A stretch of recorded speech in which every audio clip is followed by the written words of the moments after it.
राधे राधे सखियों। आज का दिन शुभमय हो। आज हम नित्य नियम की कहानी और 21वां अध्याय सुनाने जा रहे हैं। जय श्री कृष्ण। एक ससुर बहू थे। ससुर कुछ नहीं करते थे। एक दिन बहू ने कहा कि ससुर जी आप कुछ नहीं करते, नित्य नियम ही कर लो। ससुर बोले, अच्छा बहू। अब वह रोज मंदिर दर्शन करने जाते। एक दिन बहू ने कहा, ससुर जी कीर्तन नित्य नेम व्रत है। उसने झट से रोटी बनाई तथा रोटी ससुर जी खाने लगे। ससुर जी खाना खाने बैठ गए। इतने में ही मंदिर का घंटा बजा। ससुर बोला, हम तो बहुत बचे। बहू मुंह का कौर मुंह में और हाथ का कौर हाथ में ले लिया और मंदिर में पहुंच गए। वहाँ सब लोग उनको देखकर हंसने लगे। भगवान ने सोचा कि सब लोग मेरे भक्त को देखकर हंस रहे हैं, इसलिए उन्होंने मुख के कौर को लाल कर दिया और हाथ के कौर को हीरा कर दिया। ससुर हाथ का हीरा तो प्रभु पर चढ़ाया और लाल को घर लाकर बहू को दे दिया। बहू ने कहा, हमने तो तुमसे नित्य नेम के लिए कहा था और तुम भगवान के मुकुट में से लाल चुरा लाए। ससुर जी बोले, बहू मंदिर चोरी नहीं की है, हमें तो भगवान ने दिया है। यह बहू मंदिर में गई। वहाँ सबने कहा कि लाल तुम्हारे ससुर को भगवान ने दिया है। यह सुनकर बहू घर आई और ससुर से बोली, आपने तो कुछ ही दिनों में सब कुछ पा लिया और मैं इतने दिन से सेवा कर रही हूँ, लेकिन मुझे कुछ नहीं मिला।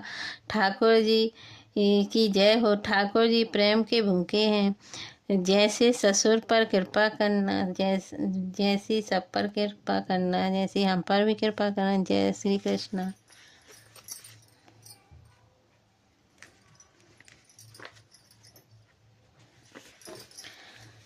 21वां अध्याय, तुलसी एवं आंवले का महत्व। राजा पृथु ने कहा, महाराज आप अब तुलसी एवं आंवले का महत्व भी बताने की कृपा करें। नारद जी बोले, तुलसी की मूल रज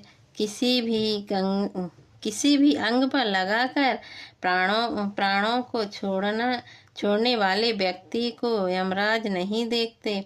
हे राजन, वह विष्णु के समीप रहता है, यह सत्य है। तुलसी लकड़ी के चंदन को धारण करने वाले व्यक्ति के शरीर को भी पाप स्पर्श नहीं करता।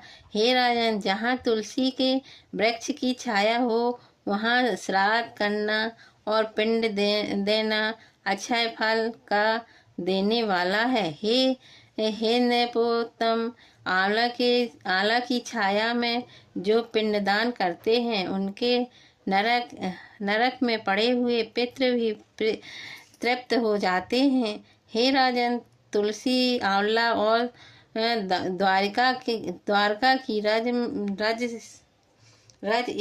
जिसके शरीर पर सदा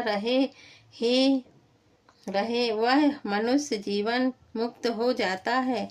जो आंवला तथा तुलसी दाल मिले जल में स्नान करता है उसको गंगा स्नान का फल मिलता है।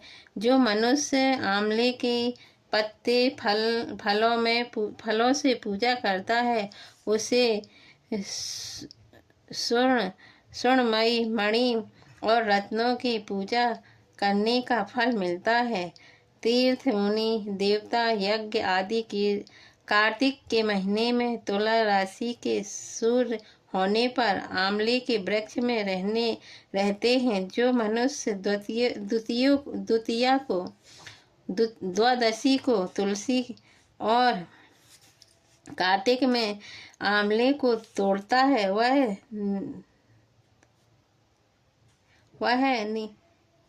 निंदित नरक में पड़ता है। जो कार्तिक मास में आंवले की छाया में बैठकर अन्न का भोजन करता है उसके एक वर्ष के पाप नष्ट हो जाते हैं। और जो आंवले वृक्ष के नीचे भगवान का पूजन करता है उसे सब क्षेत्रों में विष्णु के पूजन का फल मिलता है। विष्णु की महिमा की भांति धात्री और तुलसी के महत्व को चतुर्मुख ब्राह्मण भी नहीं कह सके। धात्री और तुलसी की उत्पत्ति की कथा को जो भक्त